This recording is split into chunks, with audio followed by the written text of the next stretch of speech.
In the bitter winter of 1710, when the trees of rural Connecticut groaned beneath the weight of snow, and the rivers ran thick with ice, as if frozen in the act of whispering some forgotten name, the arrival of a pale, cloaked figure at the gates of Whitvale Convent was met not with joy nor with concern, but with the weary indifference of women too long accustomed to hardship, cloaked in silence.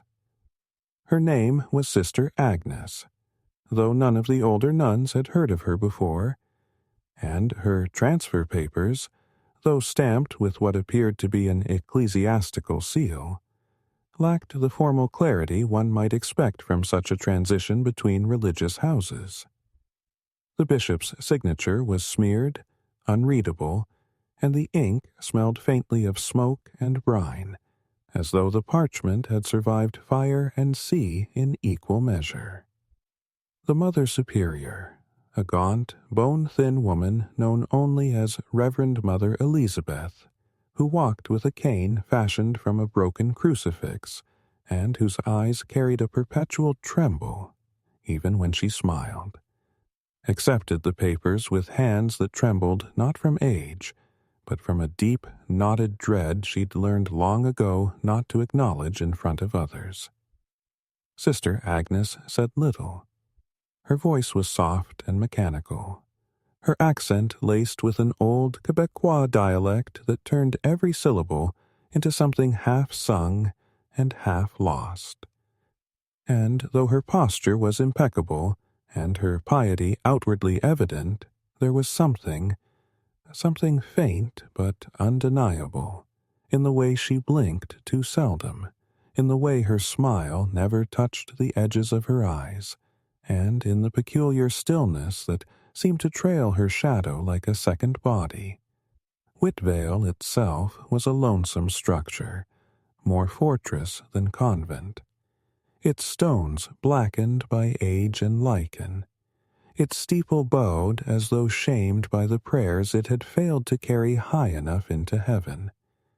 It had once been a military outpost during the English wars with the native Algonquin tribes, later converted to sacred use in an effort, so the tale went, to purify the land, though no one quite knew who had first suggested such purification was needed, or what to from. The chapel was cold, its crucifix cracked down the center, and every wooden floorboard groaned like a man being punished for his thoughts. The nuns, a dwindling group of 15 aged between 20 and 70, had long grown used to its groans and sighs, chalking them up to timber fatigue and wind howling through improperly sealed stone. But the moment Sister Agnes stepped across the convent's threshold, something imperceptible shifted. Candles flickered lower than usual, their flames bending sideways even when there was no draught. The iron bell, which had not rung in over 5 years due to a snapped rope, suddenly let out a hollow clang at exactly midnight, startling the dog who slept by the altar into a seizure-like tremble. A soft humming, tuneless and unfamiliar, was heard late in the evening echoing down the hallways, though none could place its origin. The novices began waking with dry mouths and bleeding gums, and the air in the dormitory, even with fires lit, turned inexplicably cold, the kind of cold that settles in behind your teeth and seems to watch you as you sleep. It was on her second night that Sister Agnes began to laugh, and it was not the bright, warm laugh of a soul filled with joy, nor the delirious laughter of someone who had finally surrendered to suffering, but rather something between the two, half innocent, half profane, a strange, breathy sound that carried more vibration than tone, as though someone were tickling the strings of an unstrung violin with frostbitten fingers. It began softly, like a dream, muffled through thick walls and heavy snow, and many of the sisters assumed it was just a novice lost in sleep, or perhaps one of the elder nuns reliving some forgotten memory. But by the dawn of the third day, The laughter had grown louder, rhythmic, persistent, echoing in a way no stone chamber should have all, aloud. And soon it could be heard not just within the walls of the convent, but outside it too, reaching into the woods where deer once grazed and birds had begun avoiding. It was Sister Miriam, the youngest nun and barely 20, who first tried to confront Agnes, knocking gently on her cell door only to find it unlocked, and the room inside bitterly cold despite the roaring fire in the hearth. Sister Agnes stood in the center of the room, perfectly still, her arms rigid at her sides, her eyes open and unblinking, her mouth wide with laughter that poured from her like wind from a crypt, her expression one of such unnatural bliss that it made Miriam's skin tighten over her bones. No food had been touched. No water had been sipped. Yet she stood as if invigorated, untouched by fatigue, the folds of her habit barely stirring despite the trembling air. From that moment onward, the convent became less a place of sanctuary and more a hive of silent, slow unraveling. Sister Agnes did not eat, did not sleep, and did not stop laughing.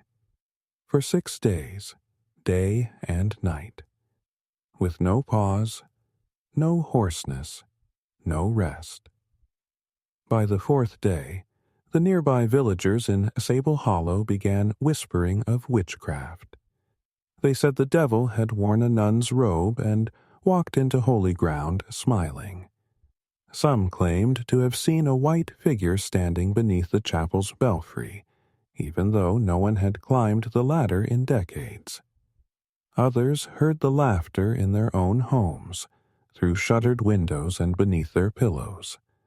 One man brought his child to the priest in Hartford, claiming the boy had begun drawing a woman with black eyes and open teeth in all his notebooks, even though he had never learned to write. The priest came, eventually, a reluctant man named Father Duclair, whose hands shook when he read the letter requesting exorcism, and whose mouth went dry when he entered the convent and felt the air geten around his throat like smoke. He did not attempt rites. He did not sprinkle holy water. He stood in Sister Agnes's doorway, watched her laugh for exactly 1 minute, and then turned away, muttering in Latin something that sounded more like surrender than scripture. "She is not possessed," he whispered to the Mother Superior, with eyes gone glassy. "She is inhabited." And though no one understood what that meant, not a single soul dared ask him to explain. The days that followed were not measured by time, but by the volume and texture of the laughter, which began to change, sometimes warbling like a child under water, sometimes stretching into high glassy whines that made the birds in the rafters shriek and slam into walls. Sometimes it sounded like 2 voices at once, layered, one joyous and the other ancient and low, like a root groaning in the ground.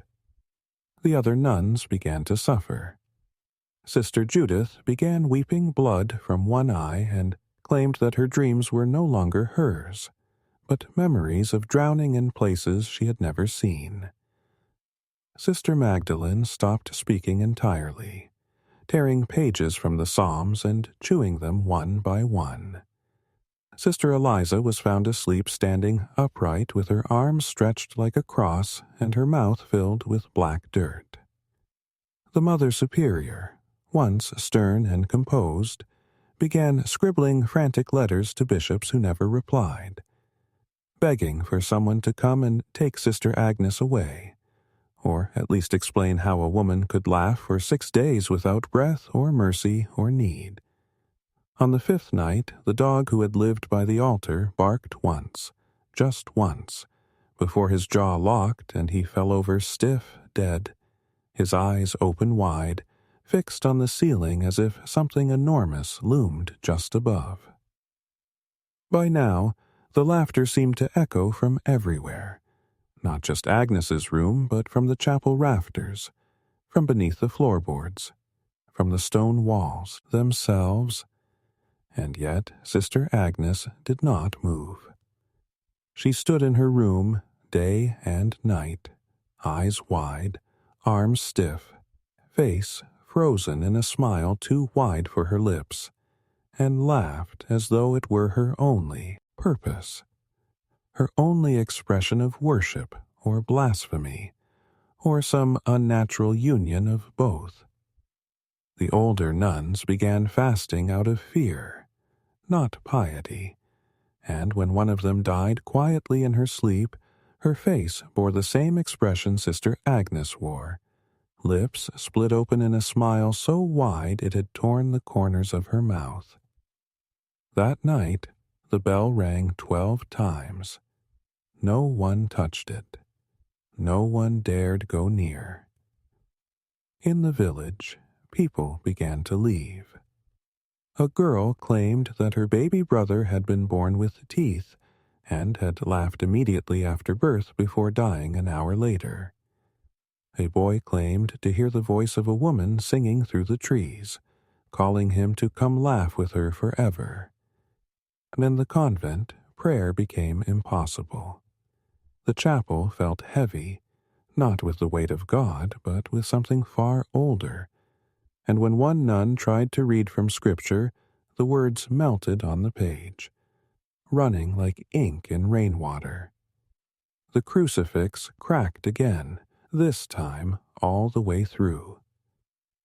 One of the stained glass windows depicting Saint Margaret shattered inward with no wind, slicing Sister Pauline across the face. She bled onto the altar.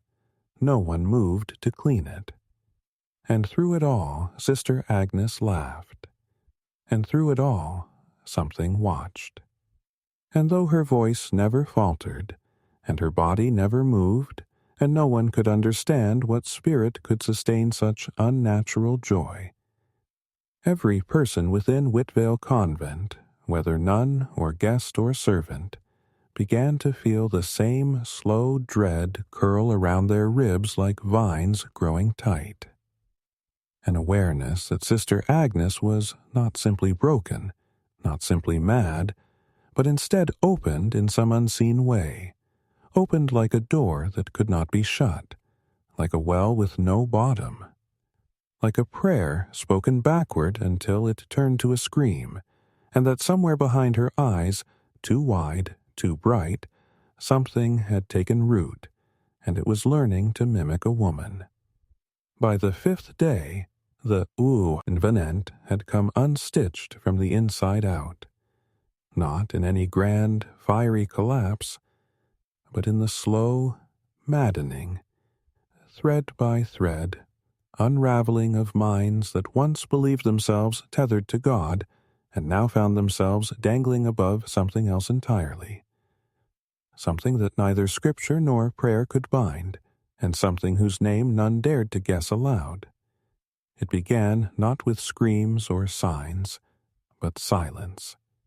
2 of the youngest novices, Sister Isabel and Sister Clarice, both only 17, were found seated on the chapel floor at dawn, their eyes blank and unfocused, rocking gently back and forth as though answering music no one else could hear, their mouths sealed tight, not by fear, but as if forcibly muted by a will stronger than their own, and when the older nuns tried to lift them, the girls would not resist, but neither would they respond. And as the sun rose through the broken stained glass, spilling fractured blue and crimson over the altar, the echo of Sister Agnes's relentless laughter danced across the walls like a living breath, mocking the very idea of peace. The sisters were already exhausted, sleep-deprived, trembling, hollow, but by now something in the air had turned sharp, caustic, as though the air itself had begun to decay, and with it their ability to reason, to rationalize, to pretend this was anything other than a haunting, a reckoning, a war of spirit where they no longer knew whose side they stood on. Sister Bernadette, always gentle and soft-spoken, walked into the chapel late that afternoon and pressed a rusted nail into her palm until the blood ran freely, carving a trembling cross into her own skin again and again, whispering through clenched teeth, "His name is not his name." He never wanted silence, before collapsing onto the altar, her face serene, eyes wide and unblinking, as though she had glimpsed something. Someone on the other side and finally understood her role in it. When the others tried to clean the blood, they found it had soaked into the stone itself, leaving a stain that pulsed faintly beneath the flickering candlelight, as though the chapel itself had begun to breathe. The Mother Superior, Reverend Mother Elizabeth, who had once commanded the convent with calm precision and a heart tempered by decades of hardship, now locked herself in her private quarters, refusing food, burning every holy relic she could find. Crucifixes, rosaries, saint medallions, the veil of Saint Genevieve that had hung above her bed for 27 years, all of it turned to ash in her fireplace, the smell thick and oily and strangely sweet, and when the sisters finally broke down her door, they found her still alive but deeply changed, her hands blistered, her habit in tatters, and her diary open to a final scrawled line. "We are not protected. She brought something with her. Or worse, something followed her. It was waiting, and we let it in." Meanwhile, Sister Agnes laughed. She laughed without breath, without exhaustion, without pause, her laughter now no longer echoing through halls but emanating from the very foundation of the convent, as if the stones themselves were retelling the sound like a memory they could not forget, and the timber groaned in time with it, as though mourning its own slow corruption. Horses refused to travel the path that led to Whitvale. A merchant from Hartford, unfamiliar with the rumors, attempted the journey with a cart full of dried fish and returned hours later pale and mute, his mouth chewed raw and his horse missing, save for the saddle found dangling from the convent's iron gate with no explanation. In the village of Sable Hollow, children began to suffer night terrors, waking with deep red scratches across their backs, withered black flowers clutched in their tiny hands, and vivid memories of a woman in white standing at the foot of their beds whispering laughter into their ears until their mouths opened involuntarily and they giggled through tears. One child, barely 4, begged, smiling, laughing still, unmoved by the words, unaffected by the holy salt or the incense or the symbols drawn in chalk upon the floor. One monk collapsed first, blood seeping from his ears. The second clutched his chest and wept until he vomited teeth. The third stayed standing, but his head twitched back and forth in sharp, jerking angles as though he were being scolded by a voice no one else could hear, and when the monks left, they left in silence, leaving their boxes behind unopened, eyes blank, hands trembling as they walked away into the forest without looking back, muttering the same word over and over, "Hollow, hollow, hollow." By nightfall, the walls of the convent began to bleed, not blood, but thick, dark sap from the ancient timbers, the kind of rot that only grows in wood touched by lightning or grief, seeping through plaster like open wounds. The frost that formed on the inside of the windows grew into patterns, floral at first, then geometric, then unmistakably human, faces screaming, mouths open wide, pressed to the glass from within. Sister Louise attempted to restrain Agnes, approaching her levitating form with holy chains blessed decades ago by a Jesuit in Montreal, but as soon as her hand brushed the hem of Agnes's robe, she froze mid-step, exhaled once, and dropped to the floor with eyes rolled upward, her heart stopped cold, yet her mouth stretched into a grin that did not belong to her. That night, the bell tower rang 13 times. The bell had been removed years ago. The following morning, what should have been the 7th day. The convent fell to a hush so deep it hummed like a drum stretched tight with fear. The laughter had ceased. For the first time in nearly a week, the halls were still. The sisters did not speak, afraid that words would bring the sound back. A few of them crept toward Sister Agnes's cell, their footsteps slow each. Will hear her still, waiting, not for mercy, not for salvation, but for someone to open the door again. And listen. Years passed like bruises fading too slowly to forget, and time, ever the faithful deceiver, wrapped Whitvale in the illusion of forgetting. By 1752, the convent was no longer spoken of in respectable circles, its name erased from diocesan ledgers, and its land labeled only as unclaimed east of Sable Hollow, though those who lived near it still called it by the old name and in hushed voices only after dark. The building itself, once a stone spine of piety and iron faith, had long surrendered to nature's indifference, its beams rotting inward like ribs pulled apart by time, its steeple bowed in exhaustion, and its stained glass windows shattered by wind and trees grown feral and too curious. Moss blanketed the roof like burial cloth, and ivy crept up its sides like fingers reaching for penance. The air surrounding it remained inexplicably colder than the rest of the valley, and travelers who passed too close often reported sudden chills or fleeting bursts of grief, as if stepping through someone else's memory of loss. Local children dared each other to toss stones at the outer wall, and some swore they heard laughter echo back, not loud but unmistakable, thin and female and filled with something that was not joy but something far worse, amusement at your fear. The few who claimed to have seen her described a pale woman in a white habit, her hands clasped, walking just behind the trees at dusk, never running, never hiding, just waiting. Some called her the laughing sister, others the white silence, and still others believed she was not a woman at all, but something that had learned how to wear the shape of one, something that once learned to laugh and could never stop. But by the close of the century, memory gave way to ambition. In 1791, a group of the investors claimed the site was cursed by old Catholic superstition and urged them to press on, but the foreman, a devout Presbyterian, ordered the bones reburied in the woods beyond the river and held a private sermon to cleanse the land. But the bones did not stay buried. Within a week, dogs were found dragging vertebrae into town. A skull, clean and white, was discovered outside the chapel ruins, though no skulls had been among the bones they dug. One by one, the workers abandoned the project. Some left in the night. Others wandered into the forest and didn't return. Eli Dorrance was institutionalized after he tore open his own cheeks trying to stretch the laughter wide enough to let it out. A carpenter, John Miltree, hung himself from the half-finished schoolhouse rafters and left a note that read only, "I hear her in the trees. She remembers me." The last crewman, a 16-year-old boy named Caleb, was found standing waist-deep in the frozen river, smiling, his lips blue, whispering a song no one recognized, and when he was pulled free he could no longer speak, his tongue torn, not by force, but bitten slowly, deliberately, as if instructed.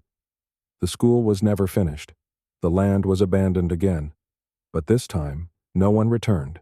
A crude wooden sign was nailed to the last upright beam of the failed schoolhouse, its words carved by trembling hand. "Ground not fit for the Lord's work." The wood rotted, but the words remained. The land itself changed. Trees around the site grew twisted, some in spirals, others leaning perpetually inward as if drawn to something beneath the soil. Birds avoided it. Rain puddled in perfect circles. Compass needles spun in place. People claimed the clouds over Whitvale never moved, only thickened and thinned as if the sky itself refused to forget. And the laughter returned, not always, not loudly, but unpredictably, like a hiccup, hysterical laughter. It curls at the edge of dreams where people laugh without smiling. Today, the ground remains untouched. Historians pass over it with vague footnotes. Archaeologists avoid it. Even birds still fly around it, never over. The trees still lean in. And on nights when the wind blows wrong, when it doesn't follow the valley's natural flow, but instead turns inward, circling the old fountain like a noose, Those who listen too closely swear they can hear something beneath the soil. Not loud, not violent. Just a woman laughing. Softly, persistently, as if remembering a joke that still isn't finished. And those who hear it for too long, they change. They smile more. Not warmly, but too often. Too wide. And when they stop smiling, their mouths bleed, just like hers.